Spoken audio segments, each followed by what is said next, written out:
معروف لکھاری اور تجزیہ کار حماد غزنوی نے کہا ہے کہ پاکستانی سیاست میں فوج اور عدلیہ کا ساتھ معروف کلاسیکی گائک برادران استاد نزاکت علی خان، استاد سلامت علی خان جیسا ہے، کیونکہ ایک کے بغیر دوسرا نامکمل اور ادھورا تصور کیا جاتا تھا۔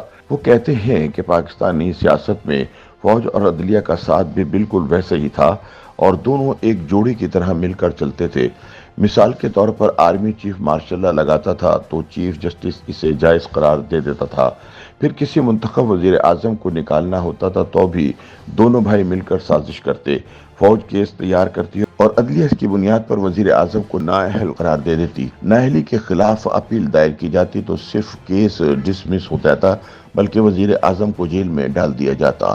تاہم اب یہ صورتحال بدلتی دکھائی دیتی ہے، جس کی بنیادی وجہ عدلیہ کا دو دھڑوں میں تقسیم ہو جانا ہے۔ اسی وجہ سے آج آرمی چیف اور چیف جسٹس حکومت کے ساتھ کھڑے ہیں، کیونکہ ماضی میں جنرل فیض حمید کی زیر نگرانی فیصلے دینے والے عمراندار ججز کا ایک بڑا دھڑا آج بھی تحریک انصاف کا سیاسی ایجنڈا آگے بڑھا رہا ہے اور عمران خان کو مسلسل ریلیف مل رہا ہے۔ لیکن حقیقت یہ ہے کہ استاد نزاکت علی اور استاد سلامت علی جیسی عدلیہ اور فوج کی پرانی جوڑی ٹوٹنے سے دونوں کمزور ہوئے ہیں اور دونوں کا نقصان ہوا ہے۔ یہ اور بات ہے کہ سیاستدان بھی عدلیہ اور فوج کے اس نفاق سے فائدہ اٹھانے میں پوری طرح کامیاب نہیں ہو پائے۔ معروف لکھاری اور تجزیہ کار حماد غزنوی اپنے تازہ سیاسی تجزیے میں کہتے ہیں کہ ہماری کلاسیکی موسیقی کی روایت میں دو بھائیوں استاد نزاکت علی خان اور استاد سلامت علی خان کی جوڑی ہر لحاظ سے لاجواب سمجھی جاتی تھی۔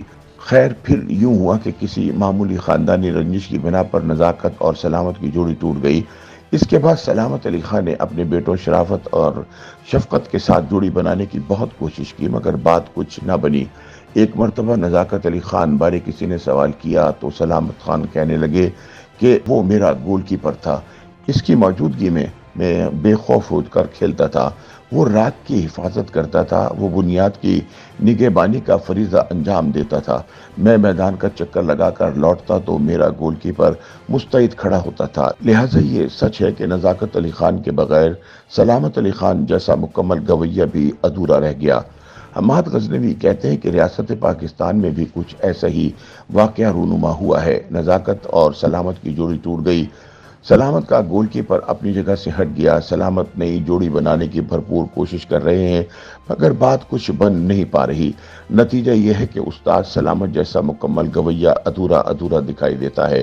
وہ بتاتے ہیں کہ 1958 میں جب پہلا راگ پیش کیا گیا تب گول کیپر کے فرائض جسٹس منیر انجام دے رہے تھے اور اونچے سروں میں گنگنا رہے تھے۔ 1977 میں جب ضیاء الحق نے اپنا راگ الاپنے کا آغاز کیا تو ان کے گول کیپر جسٹس انوار الحق تھے۔ 1999 میں جب مشرف نے کمانڈو راگ الاپا تو ان کے گول کیپر جسٹس ارشاد حسن تھے۔ باجوہ اور فیض صاحبان کو بھی ثاقب نثار، آصف سعید کھوسہ اور عطا بندیال جیسے مستعد میراثی گول کیپر میسر تھے۔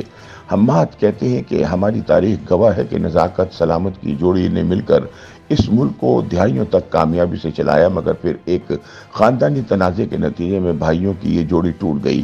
بات یہ ہے کہ جب جوڑی میں کسی ایک کے دل میں یہ آ جائے کہ اصل گویہ تو میں ہوں اور میرے بغیر دوسرا کچھ بھی نہیں، تو پھر جوڑیاں ٹوٹ جایا کرتی ہیں اور نتیجہ یہ نکلتا ہے کہ مکمل گویہ بھی ادھورا رہ جاتا ہے۔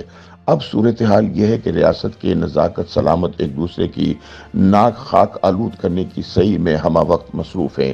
انہوں نے اپنے اپنے لشکر منظم کر لیے ہیں، اداروں سے سیاسی جماعتوں تک ہر جگہ سے ان دو لشکروں کو کمک فراہم ہو رہی ہے۔ شوق تیغ بازی فروزاں تو ہوتا جاتا ہے، چونچیں گم ہو چکی ہیں، دمیں کٹ چکی ہیں اور شمشیریں اب گردنوں کی طرف بڑھ رہی ہیں۔